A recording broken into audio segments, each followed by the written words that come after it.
South ఇండియాలోనే biggest sorry store మన Varahi silks మన విజయవాడ ఎంజీ రోడ్ లో డిసెంబర్ 4వ తారీఖున ఘన ప్రారంభం. ఎన్నేళ్ళ కెరీర్ మేడం? ఒక 18-19 సంవత్సరాలు. 15 years. 15 years. 2008 7 2007 15 ఎంత 18 years. 18 years. Sorry correct. ఒక 18-19 సంవత్సరాల జర్నీ.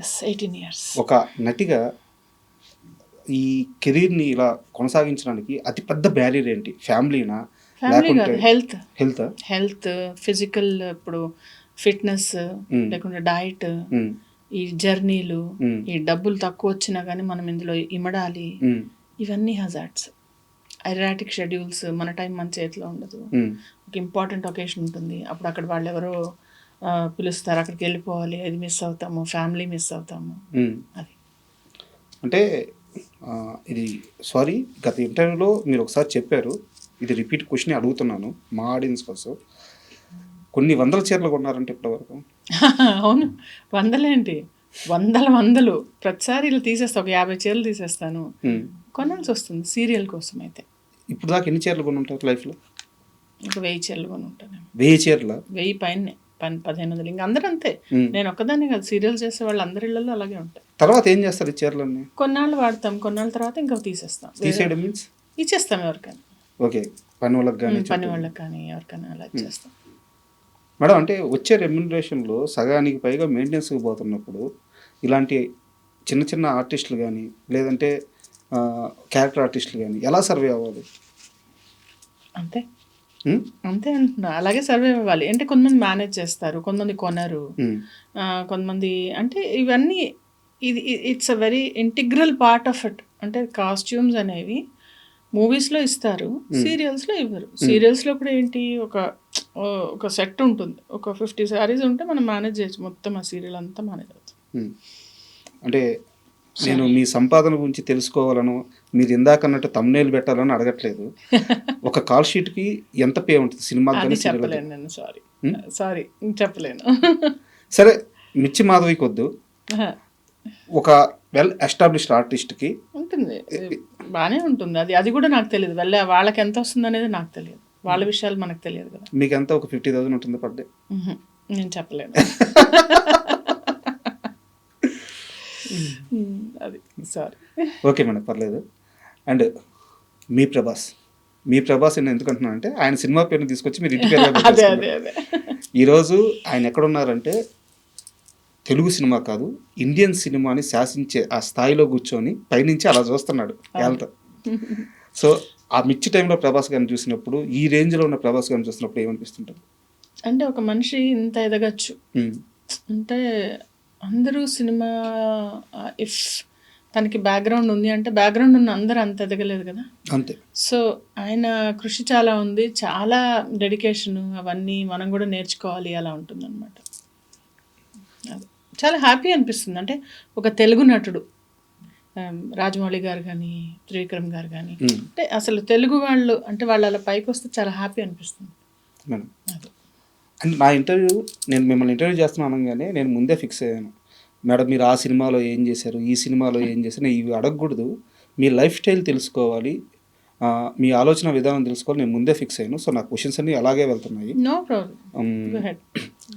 ఇన్ని సంవత్సరాలు ఇండస్ట్రీలో ట్రావెల్ అయ్యి, ఇన్ని సినిమాలు చేసి, ఇన్ని సీరియల్స్ చేసి, ఇప్పటికీ ఇండస్ట్రీలో ఒక్క ఫ్రెండ్ కూడా లేకపోవడానికి కారణం ఏంటి?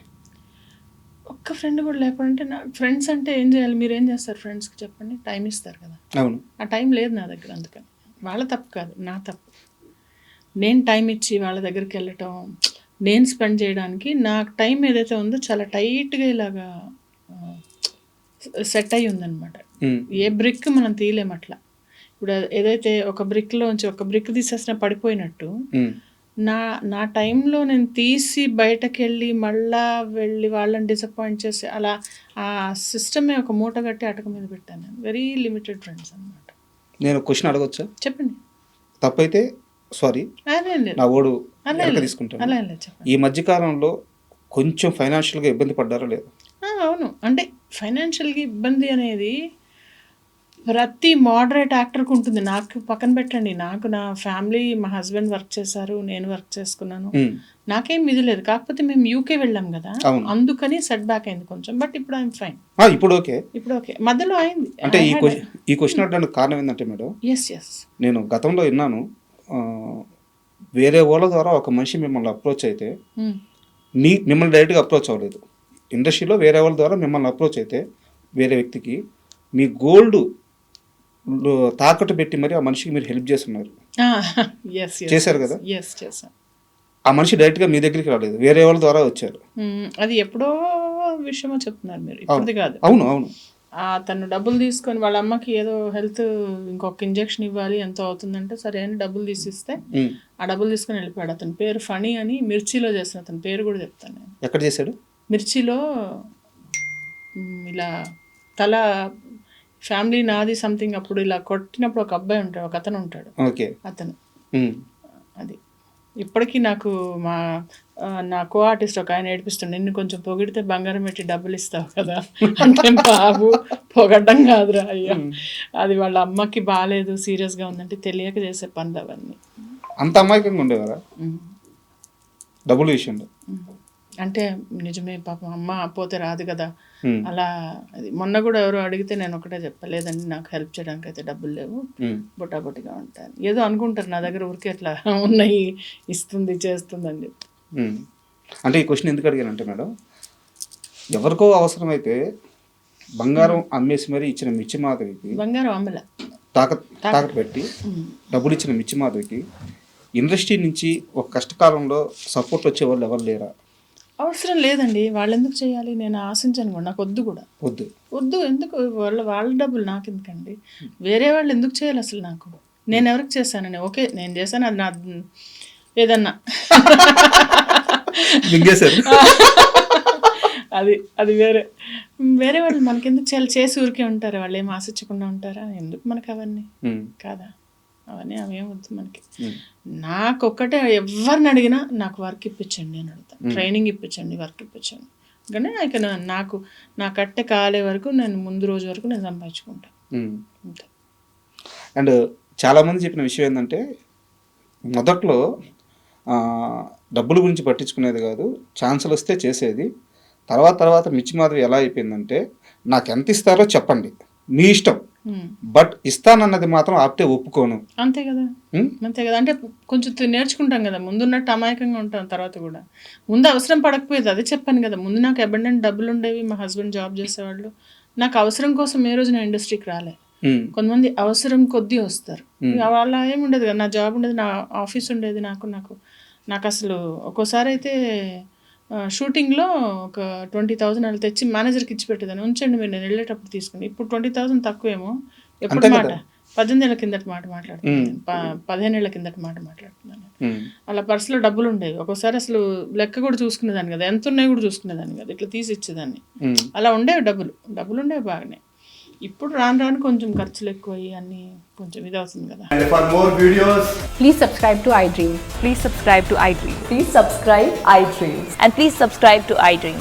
For more videos, subscribe to iDream. please like, share and subscribe to the channel. Congratulations, iDream. Subscribe to iDream. Subscribe to iDream. So subscribe to iDream Media.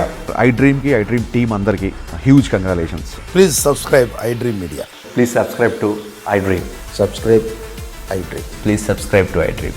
iDream అంటే నా కళల ఛానల్ సబ్స్క్రైబ్ చేసుకున్న నోరు తిరుగుతలేదు, మీరైతే గంట గుర్తు కొట్టండి. For more such videos, please subscribe to iDream.